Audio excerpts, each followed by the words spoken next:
today we are want to welcome Joe Wineke,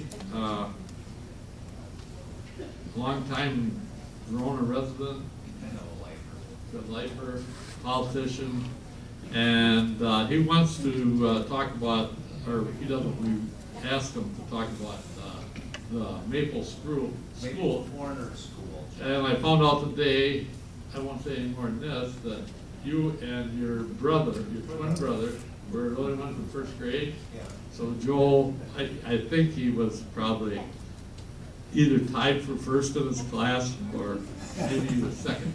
Is that enough? That's enough. I think I'm going to say this. Stop, Welcome, stop it, Joe. Johnny. I love John Volker, but I don't want him to introduce me. You learned more at the mobile station than you did in school. Well, I learned a lot of four-letter words at the mobile station, Lucky. And it's fun to be here, especially because virtually everybody in this room I know. Which is fun, because Verona's changed so much, and it's grown so fast, and you go down, the only time I know everybody at the grocery store at Miller's is if I go on Wednesday morning, because you're all getting your 5% discounts, aren't you? Well, I'm going to talk a little bit about Maple Corners School, but I'm going to deviate on a few things, because I was only at Maple Corners for 2 years. Anybody know what happened today, 88 years ago? Yes. How many years ago? Today, November 20th. Yep, November 20th, 1925. That might have been after the tornado. Nope. It's going to tie into the next point I'm going to make, which is going to tie into Maple Corner School and me. Bobby Kennedy was born today, 88 years ago. Now, we're almost on overkill, right, on the Kennedy assassination. We're virtually on overkill. It's on everything. And Jack Kennedy was my first hero. And actually, it was probably Jack Kennedy that got me introduced into politics, because I thought he was a god, because, you're 6 years old, and then he dies, and then he becomes deified and everything else. And by the way, one other small tidbit trivia I found out recently. Did you know that I'm the only state senator in the history of 165 years from Verona? The only one? I'm the only one. I didn't know that till recently. I thought that was kind of, somebody from the historicals, or not from the Legislative Records Bureau told me that. And I said, really? Doesn't matter to me, I just thought it was kind of cool. So anyway, I'm here to talk a little bit about Maple Corner School, and I'm going to tie it a little bit also into just, because most of you did, that's why you're here. By the way, a wonderful turnout. I'm very impressed by this turnout. There's over 30 people here, and that's darn good. I don't think that Madison gets that many people for meetings like this, and that's great. But it also tells me that many of you, like Lemberger, grew up in country areas. Tom Riley, you didn't get that from living in the city. Maybe you lived in Riley? Point being, I was only there 2 years, but there were some really fond memories of living in the country out in Fitchburg, part of the Verona School District, but countrified. So I also want to talk a few minutes about, because gosh, if I spent the whole time talking about my 2 years there, it wouldn't take very long. I'm going to talk a little bit about what it was like to live on Went Road, and I'm going to start just by talking about some of the names that were out there. Now, there were 20 kids at Maple Corner School in 8 grades. Alta Morgan was the teacher, who I later, by the way, in 1998 put in a television ad, it was a great ad, about, and she said I talked too much. She was right. But she was good, yeah, she did it right. But Mrs. Morgan was a teacher for 8 grades, and there were 20 of us. And by the way, it took 48 cuts to get that 10-second snippet of hers, but what the heck.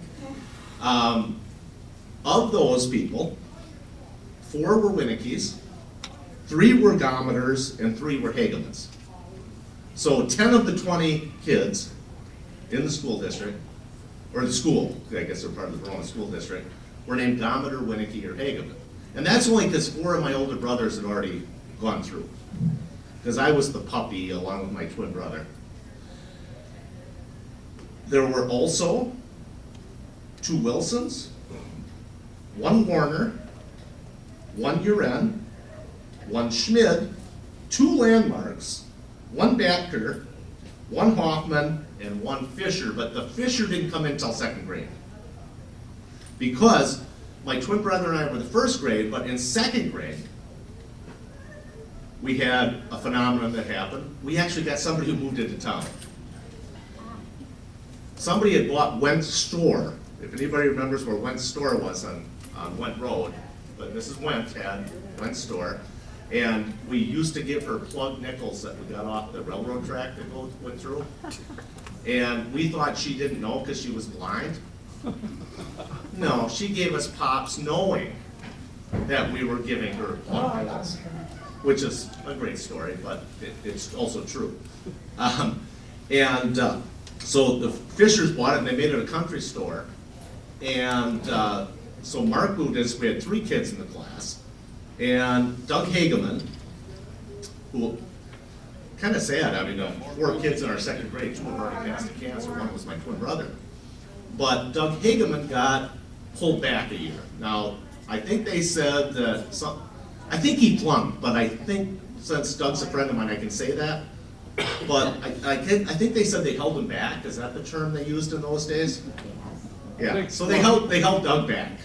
So we had 4 kids, and that was an incredible number of kids for that school.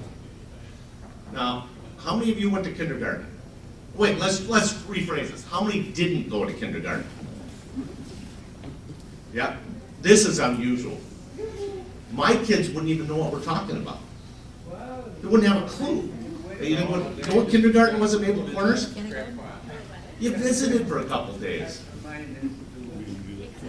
You know, no, we did. We went in for a couple days, and Mrs. Morgan said, "Just watch," and that was kindergarten. And who knows which state in the country was the first to have kindergarten? It was Wisconsin. But not if you went to a country school. You didn't have that. Now think about it. If you're Alta Morgan, who is the teacher, and you've got 8 grades, and some of them are in 1st grade, and then my brother Tom and Keith Schmid were in the 8th grade. How in the heck do you teach the 8th grader, the 7th grader, the 6th grader, the 5th grader, the 4th grader, the 3rd grader, the 2nd grader, and the 1st grader, and keep the other ones occupied? The answer was recess.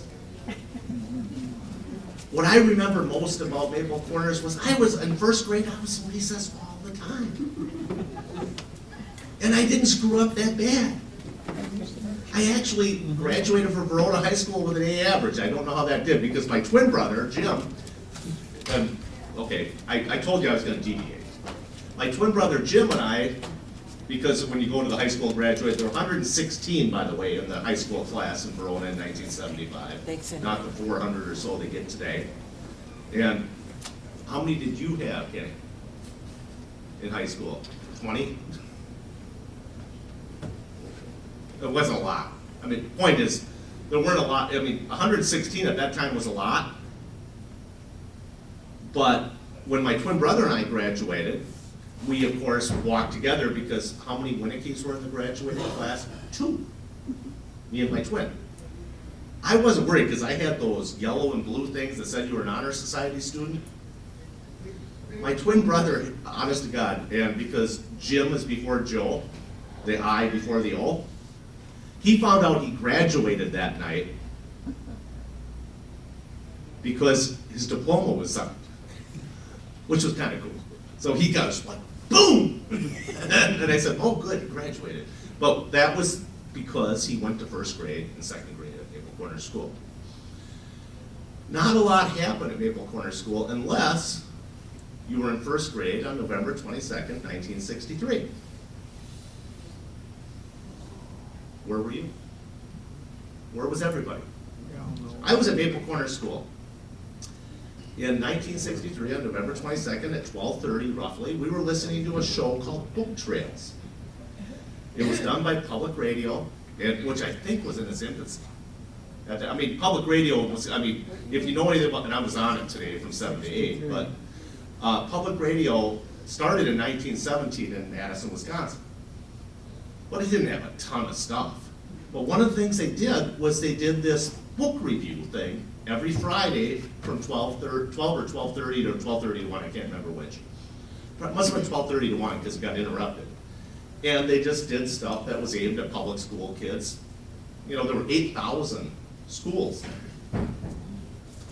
before the end of 64 when they consolidated and we went to like 500 or 600 at the time. But they did this show. And all of a sudden, you know, we were eating lunch. I'm in first grade, I'm 6 years old. I don't know what's going on. I'm fairly certain I wasn't listening to the radio show because I was 6. What self-righteous 6-year-old would listen to the radio when he could eat lunch? All of a sudden, there was this breaking. I don't know if it was 12:40 or 12, you know, it takes a few minutes in those days. I don't know exactly the time, but President Kennedy was shot at 12:30 in Dealey Plaza in Dallas. Hated Dallas ever since, but I still hate the Cowboys. But I don't think it's because of Kennedy. It might be Jerry Jones for all you football. But somewhere in there, don't really know what's going on. There's this break-in, and you know, into the show, and the president's been shot. Mrs. Morgan starts crying, and I think that's a common reflection of virtually everything that happened in life in those days. When that happened, everybody remembers it. And Mrs. Morgan started crying, and then about 10 or 15 minutes later, she couldn't stop. She sent us home. Now, it wasn't like what happens in a lot of places where today, where there'd be some, you know, school bell, and there'd be an announcer saying, you're all going home because of some, you know, 9/11 or whatever it would be. She just couldn't cope. And we went home.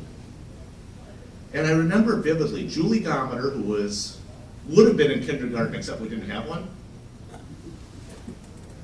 had cut out all the pictures of President Kennedy out of Life magazine because she had heard this and my mom was crying, because my mom is a good liberal Democrat, by the way. For some reason I got this from her. But it was my mother.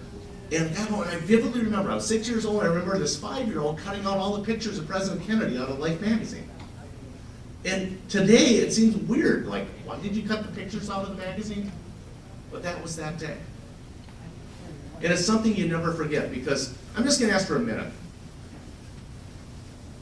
Ed, where were you that day? I was driving on Highway 16 in Marinette County. Jim, where were you? To the library at the University of Michigan studying. Tom?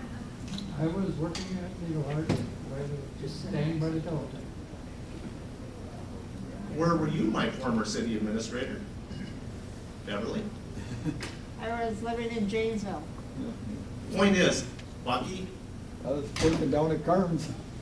every one of you knows where you were. Is there any other time in history that you can say that? But I was at Maple Corner School, and that was pretty cool, you know, in hindsight. And I learned a lot from that kind of rural country tradition. That was good. And I don't remember squat about second grade, other than we knew that Maple Corners was 100 years old my first year. It'd been there 100 years. And by the way, if you don't know, it's still there. Johnny Carley owns the building. It's at Fitchburg Road in Allen. And it's in very good shape, other than if you go in, the floors kind of go like this. And I guess that's because you didn't want to spend the money to replace the subfloor and the flooring. But it's still there. And it's, you know, when we got to second grade, we found out that they were going to close all the schools. So the state in '64 announced that like all the country schools were going away. And I think it went from about 8,000 to now, I think it's now a 421 or something like that. And if you go into Fitchburg, Pretty good time for 50 I'm not sure about other communities, but you go to Fitchburg, virtually, I think every country school that ever existed in that town has a plaque. Now, there's a lot of places that are just on a field. School's been gone for 50 years, but the plaque is there. And from a history perspective, which I love, that's pretty cool. That there's some history for all. How many went to a country school that's in the room today? No wonder you're all here. You guys all went a lot longer than I did. Neilsville? Yeah. But did you know Tom Harnish? Did you know Tom Harnish? No. Oh, Tom Harnish was the state senate in the 70s from Neilsville. He was the first guy to get recalled in about 100 years, but he's a good guy. He got recalled over, get this, Indian naming rights or something. Some crazy issue that, and I don't want to get into political stuff, but there's so much history in these rural towns. And, you know, I'm just looking, oh, let me talk a little bit too about just living in Fitchburg. Went Road, everybody know where Went Road is, or most people know where Went Road is? It's halfway between Verona and Oregon. Fitchburg Road is where the country school was. The next road was Went Road. It's the one place in rural Fitchburg where there were like 10 houses. And Went Road is kind of cool because at one time they had a railway station. And they the Fitchburg Historical Society just dedicated something there a month ago or so. Dane County did? Okay. Dane County did a month or so ago. And when I was a kid, all that was left where you could see the foundation. There was nothing there. And of course, we had one store, and at one time there was a post office, and I think there was something for horses or whatever you do with the hoofs or whatever. Yeah, blacksmiths. But I hate to admit it. I'm looking around. I might be the youngest person in the room, and I'm not very young. Wait, how old are you, our camera guy? Just a year younger than you. Okay. Okay, so I'm the second youngest person. I know you use you and me. I wasn't sure which. But, and you from Westmoreland. You might be. How old are you now? 64. Oh, you are old. You know, my brother Bill lived in Westmoreland for many years. What? What about Steiner? Well, Steiner's young too. How old are you, Steiner? 6 decades. See, he's young. He's older than me too. And the weird part is, I'm on 2 pensions now. And looking for that day when I'm 62 for Social Security and 65 for Medicare. God bless all those programs. But, that was my political statement of the day. But there is so much about these little rural towns. I mean, we knew everybody. You know, we played Army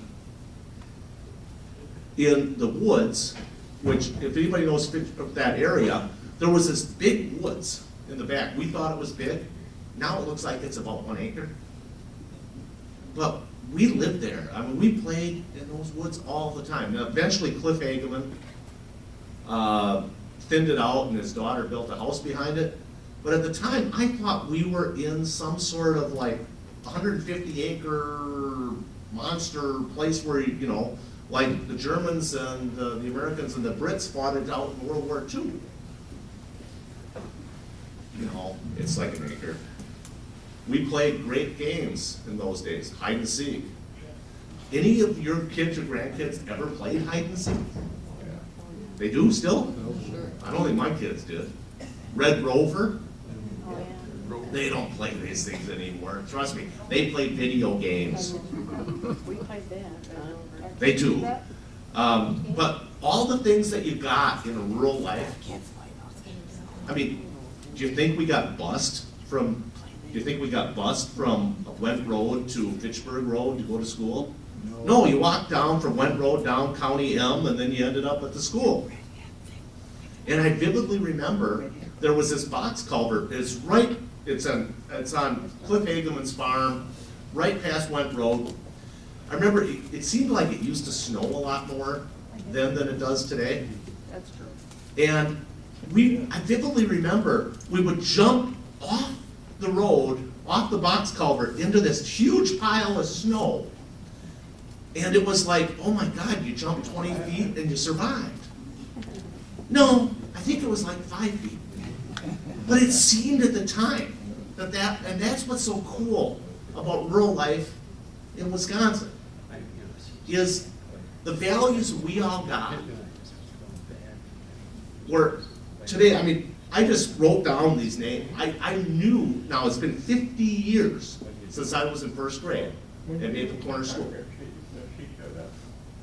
I didn't have to look for anything to figure out who was in my class or who was in the school. I wrote it all down. Because in that little town, it was part of Fitchburg, and it was town of Fitchburg then, but Fitchburg was a big town. We didn't know the people up north. We didn't know the people in all the other areas. But Fitchburg to us was Went Road, Adams Road, County M. If you added the school district, you had to throw in Borchert and maybe Fitchrona. And you know, because then you got the Landmarks, and you got the Hagemans, and you got the Batkers, and you got all these other people. But that was our world. That was the world we lived in. I remember one time I was stunned. I rode my bike into Verona when I was 9. And I found out it was over 4 miles. And I said, wow, that's like, I rode 4 miles on my bicycle today. That's like, wow. 4 miles. Now, 4 miles is nothing. You go that in a car in what? 2.5, 3 minutes? Well, no, Art, you drive slow. Okay, my kids drive fast. And there's just something so special about the fact that I will never forget, even though my parents got divorced when I was 9 years old, I moved down by Bucky, not far from Jency's, and Ruth was my mother's best friend. You and Mary Berger, I guess there were 2 of you, but best friends. Jim Sweet lived right over there. I mean, I look around, I know where many of you still live, because you never moved. Or you moved once. I moved once. Yes, and I knew where you lived, and in fact, I used to hit, from Kunzman's house, we used to hit baseballs over your house. Or no, tennis balls over your house when I was a kid. And we thought it was a long ways. Now you look at it and say, it's like 100 feet. And we used to do the same thing at Harrington. Everybody know where Ed Harrington used to live? For those of you who've been around well, in that big house there. There was a ball field behind there, and we thought it was like a mile. Because if you remember, the feed mill used to have, okay, I'm not going to offend anybody, we used to call it the finger. Because there were 3 silos behind the feed mill, and one of them was, in the middle, was taller than the other 2. But Tom Larson once hit a baseball over that finger. And we thought that was the most amazing thing in the world. And later I looked at it and said, oh, that was, for anybody who knows baseball, he hit it a whole 200 feet. Which is like a pop-up just outside of shortstop. But we thought it was like this monstrous home run because we were like 9. But the end of the story for me is basically that I learned a lot for being a country kid for the first few years of my life. Knew every one of my neighbors, everybody were friends. And, oh, one last thing. The Wilsons were right next door to the Winekes, second and third house on Went Road. Everybody knows Doug Wilson or Johnny Wilson or Larry Wilson. Doug died of cancer, but the other 2 are still around here. I forgot, this is my notes, my speech, you can't read it. I can't. But we were the second house, they were the third house. They had an Oregon phone number, we had a Verona phone number. Guess what was long distance? It was 150 feet. But Oregon was long distance from Verona. So my mother, who was, we had 8 boys, was entrepreneurial, decided that it was better to talk to her best friend Ann in person. And that kind of worked. But that's life in those rural areas. And then my parents got divorced when I was 9, and we moved to Verona, lived on Main Street, and a comfy old house that my nephew fixed up. And it's a good life. And I think all of you would say the same thing, that the values we all got, especially if you're from these little small 1 room and 2 room, and by the way, we really didn't have 1 room, we had 3 because of the furnace and the bathroom, is special. And we all benefited from that quality of life, which today, so much of it passes us by. Now, and it's funny how we live through generations and timing. I mean, I'm a lifer, I've lived my whole life here, but now I'm going through what everybody here pretty much has gone through at least once before. And that's that I'm now getting to that retirement age, and my wife Debbie and I are gonna have our first grandchild in March. A boy, I'm told. I'm also told they're not gonna name him Joey. Joey. And my only daughter's getting married in June. But the turnaround, the tie around is this. It's the cycle of life. I'm seeing the next generation, the next cycle of my family right now with my first grandchild, or our first grandchild, and my daughter getting married. And if any of you, because I know some of you see me, and Art knows this the best, I don't have 1 dog anymore, I have 2, because my daughter is a very smart girl and is marrying a young pediatric allergist from Minneapolis, which means he's not poor. But the reason he's a pediatric allergist, amongst other reasons, is that he's allergic to many things, including her dog. So now, if anybody ever sees me running around town with these 2 dogs pulling me and pulling me and pulling me, one's a golden retriever, Gracie, who knows Josie, Art's dog, pretty well. And the other one's Bernie, and he's a Bernese Mountain Dog and Collie mix, which makes him, in theory, a big dog, but he's only like 55 pounds. So that it's because of the cycle of life, which started for me in Fitchburg, Wisconsin, as a little boy,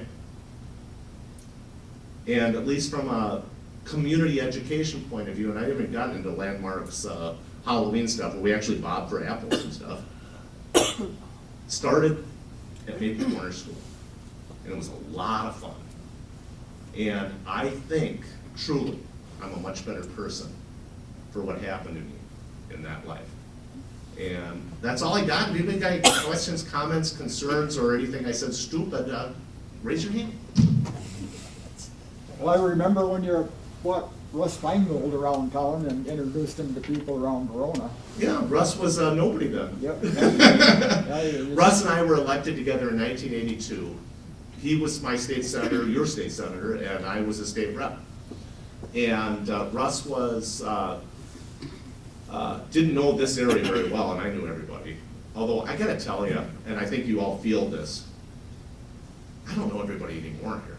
I know everybody here, but when I go around town, I don't know most of these people anymore. Because there's so many and they're so new. And my wife works at Epic, and I can tell you what that's like. She calls the people who work out there the Epi kids. Because they're all young and she's 57, and she said, this just doesn't seem normal. But it's Verona, it's the new Verona. So, yeah, Buck, you're right. And I remember when you were, you used to wear that goofy hat, delivered mail too. He still wears it. You still got that thing? Yes. It's got, wait, come on, it's gotta have rats or something, and it's like 30 years old. I was gonna say, I remember when we used to go sleigh riding down on PD Uh-huh. and didn't worry about cars. Can Right. you imagine doing that today? No, and you know, I also remember when I was young, where the University Ridge Golf Course is, where Morse Pond is. Oh, yeah. Everybody knows that was named after the Morse family, who later had a U.S. Senator from Oregon, Wayne Morse, came from that place. We used to toboggan down into the pond there, and I thought that was a big hill. Look at it today, it looks like it's 30 feet. They cut it down. Was it bigger at one time? Oh, yeah. Okay. Yeah, okay, good, because it seemed to me like, wow, I mean, if you know where Elver Park is, that's a big hill. Morse Pond? Of course, I remember trying to ski down Cliff Hageman's little hill by the farm, and I also remember swimming in some I can't say that one, it'd be something to do with poop. Little pond that used to develop in the spring, and it was always brown, and we didn't care, we just go swimming. And you know, if you think about it today, what you know today, how much bacteria and evil stuff was in there, we didn't care, we just go in and do whatever we do. And there were cows everywhere, so you can guess where some of that brown came from. So, any other questions, comments? John, I kept it pretty close to a half an hour. You did a good job, Joe. It's fun, but you know, I can't say that much about the school because in 2 years' time, you remember the highlights. You remember who was there. And then and of course, they closed, when I was in the second grade, they got rid of all the rural schools. So I'm the last of the Mohicans when it comes to rural schools. Because, well, I guess if I was in first grade, I would have been literally the last of the Mohicans, but I'm 1 year away from being the last who even would know what a rural school was because they didn't have them after, 1 year after me. And all I can say once again is, what a great way to learn. And recess was cool. Thanks, everybody.